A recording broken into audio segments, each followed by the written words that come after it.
Hello, thank you for tuning in. Welcome back to the channel. This is part 2 of this Def Leppard Lion guitar. I'm going to, first off, I took the nut off. I'm going to resize it just a little. I mean, I could make that work, but I'm going to take it down just because I can. First things first, though, I want to check the neck, see how straight it is, and then we're going to check the frets, see if we have any high frets, etc. This neck looks pretty flat. A little bit of relief. Let's adjust the neck. I think it's a 4mm. Looks like it. Alright, so what I want to do is, there's a little bit more relief than I want, just because I like it to be basically flat when there's no string tension on it. And that way, generally speaking, the string tension will go ahead and give it the relief that it needs. So everything's moving nicely, so that's good. Always good to know.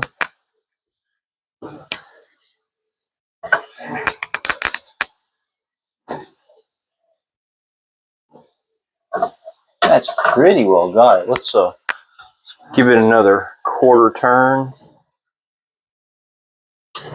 And I also want to remove the nut just in case I have to level these frets. I don't think I do. Again, to be honest, it doesn't look like it was played much. All the frets look good, other than they are quite tarnished. But the first fret, that's the only one that has a bit of an issue. It's not bad. Nothing I can't, I could probably polish it out, actually. I probably don't even have to recrown it. There we go. I'll take that. I will take that. Let's get our fret rocker.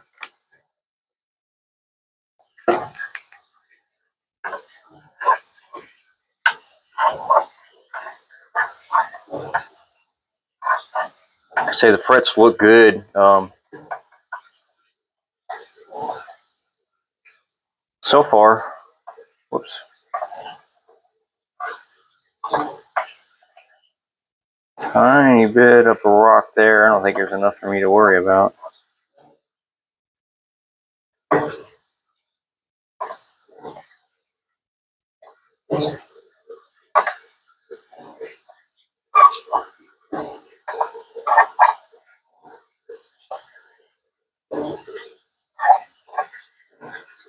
Yeah, these are going to be fine once they're polished.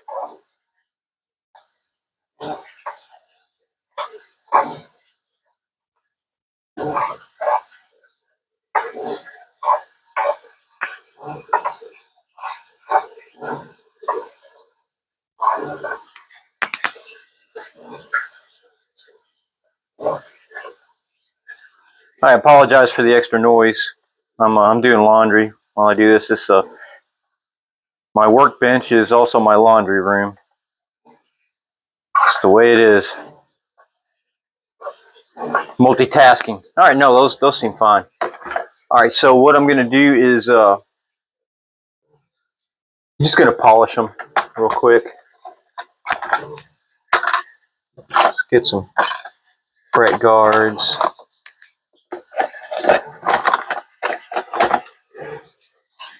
And I think this one will be okay with the polishing. Hang on here. Let me get some steel wool, and we'll tape up these pickups. Okay. Move just so you get a better view. Again, you guys see me do this, or most of you, if you've watched the channel at all, I'm using 4/0 steel wool, and I'm just going to use painter's tape to tape up these pickups. Make sure I don't get any shavings in there. Since everything's wired up, I shouldn't have to get back in the cavity, so all that's closed up. I put the knobs on, put the switch tip on.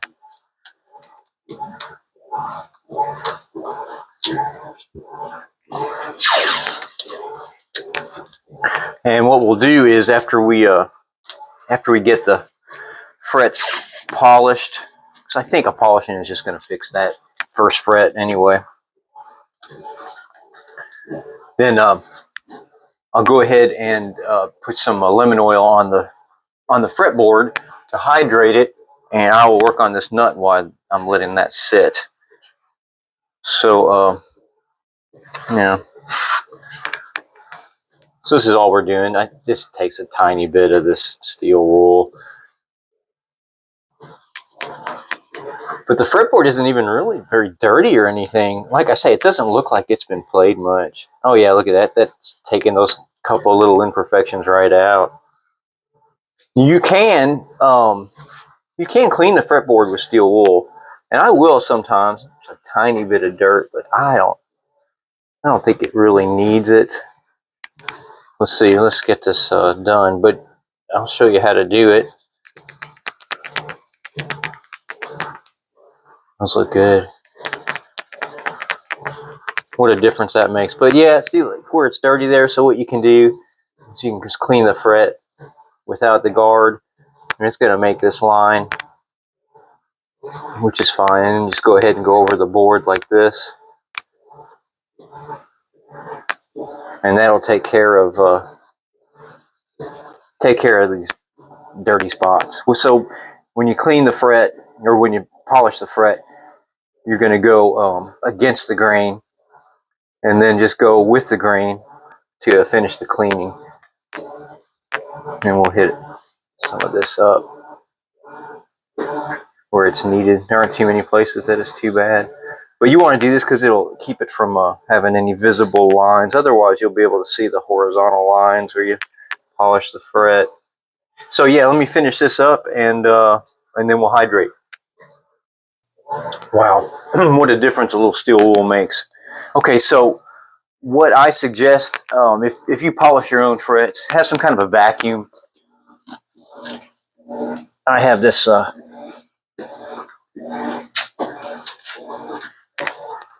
little miniature, I don't know, shop kind of vac, dust buster, and this will, because last thing you want to do is wipe this, because it is abrasive, and you could harm the finish.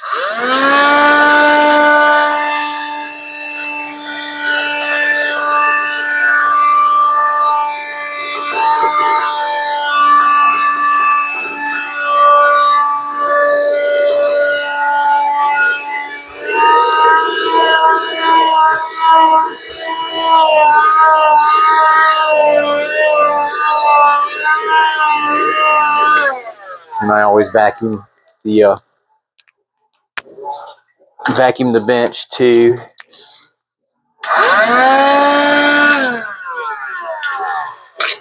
And if you get a spot like I have one right here,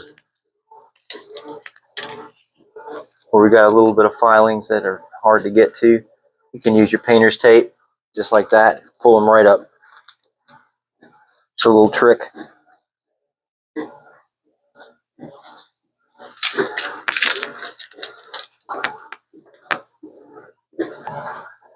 All right, so I generally use this Dunlop 65 fretboard lemon oil. I love this stuff. Lasts forever too. All we're going to do is put it all over the fretboard, leave it on for 3, 4, 5 minutes, something like that. Let it soak up what it needs, and we'll wipe off the excess. And after cleaning the couple spots that needed to be cleaned, this is going to look really nice. You can also use mineral oil. I've used mineral oil for years, and you can pick that up anywhere. What you don't want to use is anything that can go rancid. So like vegetable oil, things like that can go bad. And this is called lemon oil, but I don't think there's any lemon in it. It just has a lemon smell. I have no idea what's in it. I don't think it tells you completely. I'm sure it's proprietary. But I've had good luck with Dunlop products. I use their polish too. Like I say, they're easy to get. They're not expensive, and lasts a long time. Does a good job. So It's the most important thing. It does a really good job. Man, those frets look so good after just a quick little polish. Now you can take these up to a mirror shine. You know, there's a lot of things you can do. I don't. I just polish them so that they look nice and shiny. And more importantly, so that they feel good and you can get really good bends, smooth bending. All right, so while we let that sit, I'm going to work on this nut a little. And I'm just going to go ahead and, it was okay. It would have worked, but to save myself a little bit of filing, I'm going to take some of these edges off and I'm going to take it down just a hair. Just a hair more. Let's see where we're at here.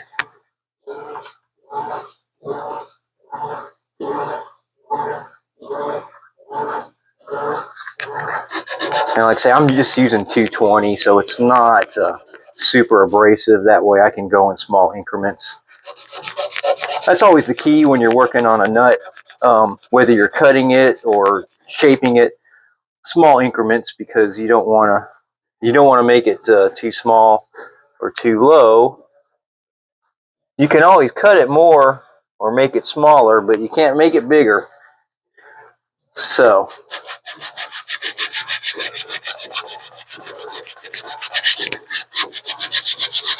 I think we just about have it here.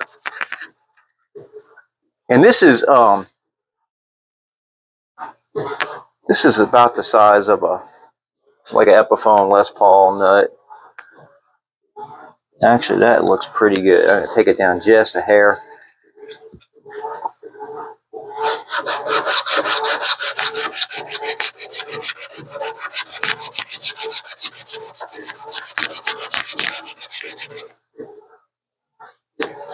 Let's wipe this off good.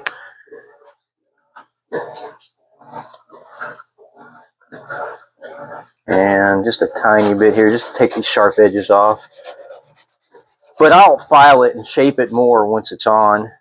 I want to put the strings on and see how much it needs to be cut too, because it will need to be cut some.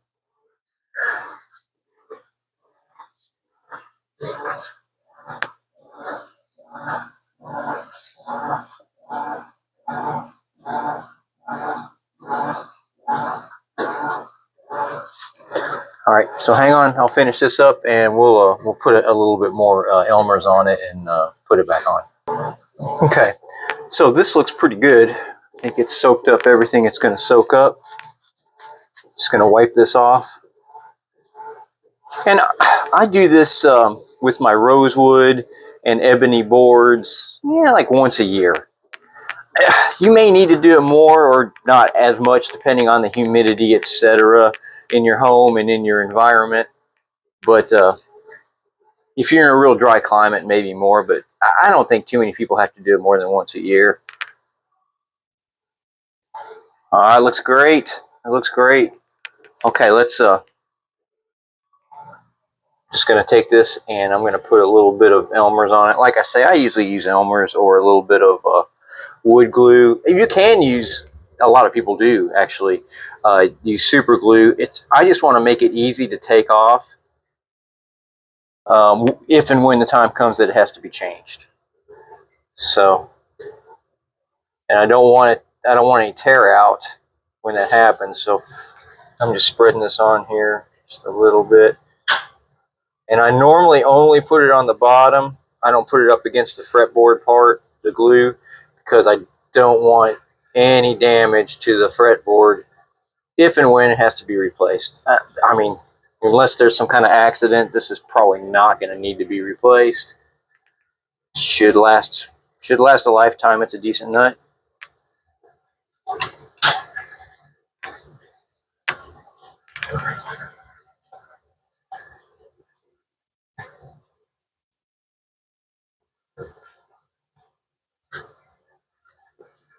All right, that looks good. Looks good. I'm gonna let that sit there and let the glue dry. It takes a little longer for the Elmers to dry. That's one bad thing. But with that, we got a couple things to do.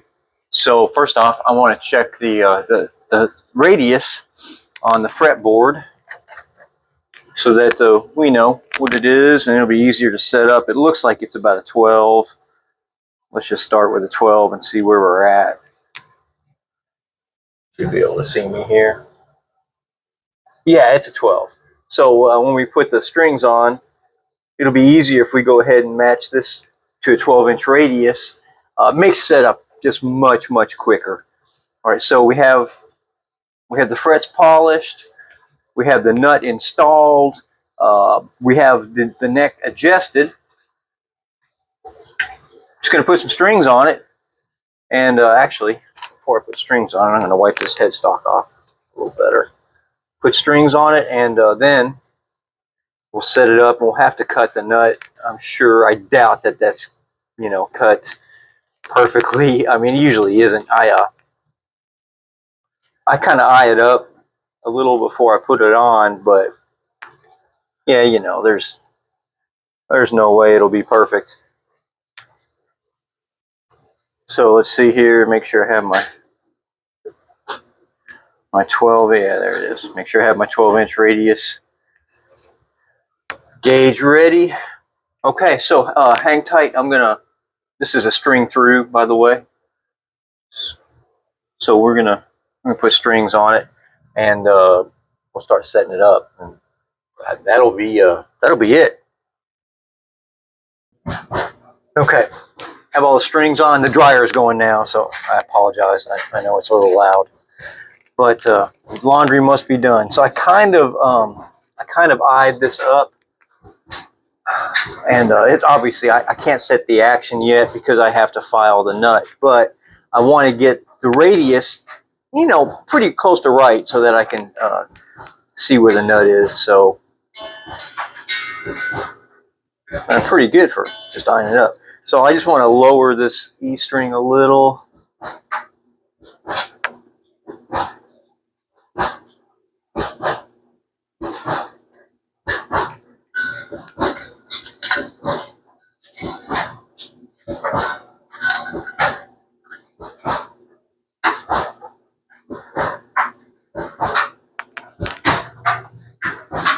Right size Allen wrench here.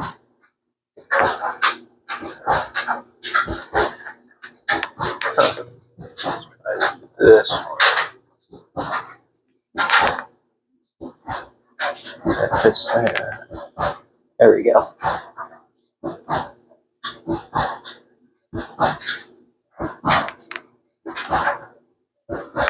That looks about right. Let's see where we're at. That's about it. So now we have this at basically a 12-inch radius. What we can do is work on filing the nut. To be honest, I mean, the best way to do it, the appropriate way to work on the nut would be to measure it. I just kind of eye it up. I put I press the string down right about the 3rd fret, and I want to see how far it is off the 1st fret. So I know I'm really high.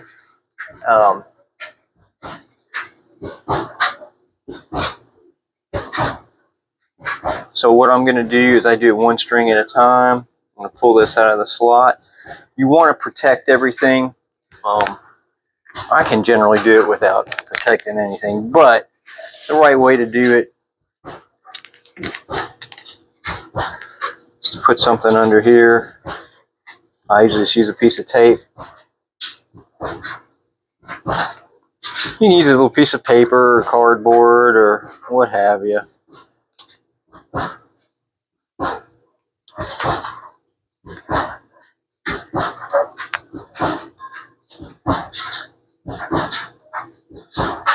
Not always the easiest thing to do.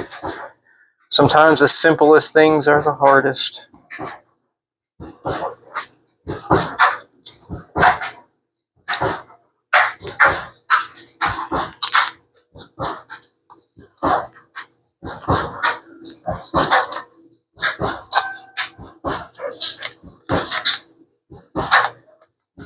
I'm going to fold this in half. That'll work better.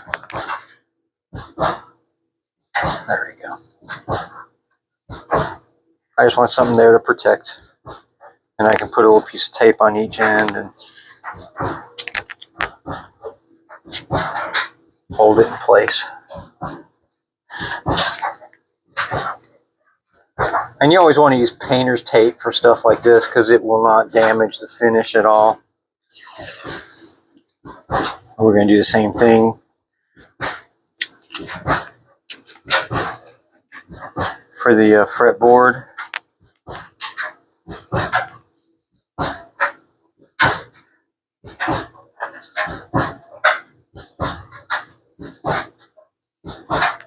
And that way we're, again, we're protected.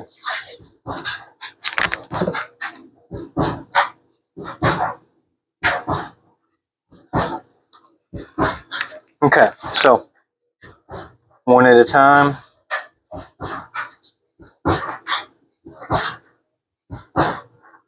When I do this, I always file down towards the headstock on a 6x6. And again, do it in increments. Small increments are best because you can always go lower. Going higher is another story. So I just do a few. I put the string back in and I tighten it a little. And then I check it. We have quite a bit to go. So I'm going to go ahead and file these and I'll be right back to you. Okay, so the nut is cut. And I'm going to kind of file these edges a little. We'll do that at the end. Although it feels pretty good. So what I want to do now is set the action, which is pretty high.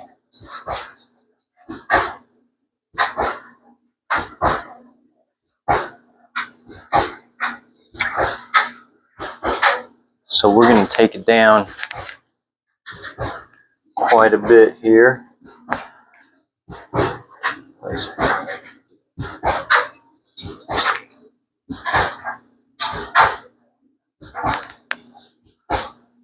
I mean, since I have it on radius for the most part, I'm just going to try to do the same amount of turns for each one. So I'm going to do one full rotation on each saddle and see where that gets us. That ought to get us close.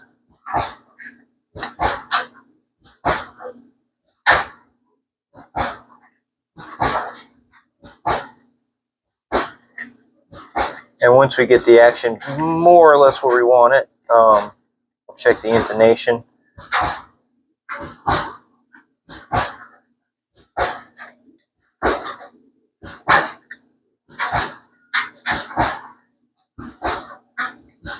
And then we will, well, we'll just give it a playthrough, I guess, after that.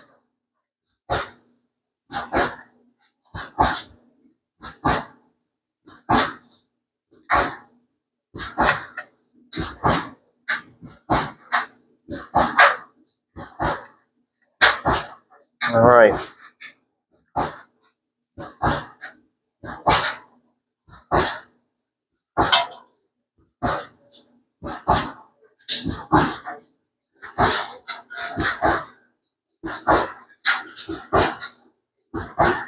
I'm just going to eye this up, and we're going to take it down a little bit more, and then we'll check the radius again.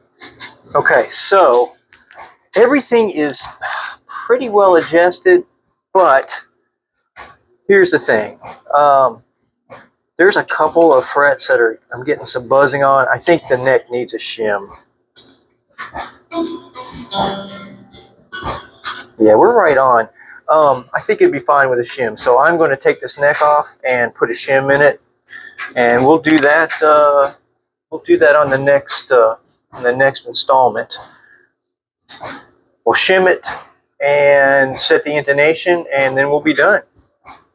Thanks for tuning in. Please like, subscribe, tell your friends. I appreciate you tuning in. Rock on. Love one another.